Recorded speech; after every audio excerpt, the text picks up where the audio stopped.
Le dernier bulletin de Santé publique France, paru ce 29 janvier, confirme la forte intensification de l'épidémie de grippe dans l'Hexagone. Alors comment expliquer cette activité grippale particulièrement élevée cette année ? Eh bien, elle a notamment pour raison le pic épidémique survenant de manière presque synchronisée pour les 3 virus circulants, ce qui est exceptionnel selon la plateforme d'information sur les vaccins InfoVac France.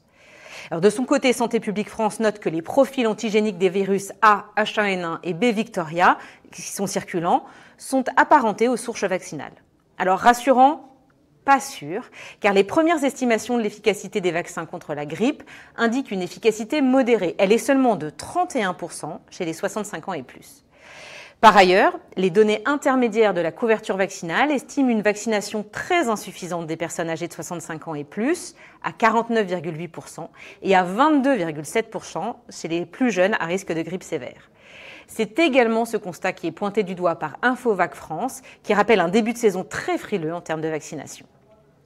Ce même groupe d'experts dénonce plus spécifiquement une couverture vaccinale chez les enfants quasi inexistante, malgré la recommandation de vacciner l'ensemble des enfants de 2 à 17 ans. La HAS préconise l'usage du vaccin Fluence dans cette population pédiatrique, qui présente l'avantage d'être administré par voie nasale. Mais la commission de transparence n'a accordé aucune amélioration du service médical rendu comparé au vaccin injectable.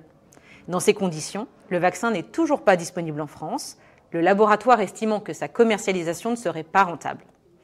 InfoVac France milite donc pour une mise à disposition dès la saison prochaine du vaccin nasal pour augmenter les taux de couverture vaccinale, notamment chez l'enfant, dont il est montré le fort potentiel de transmission du virus.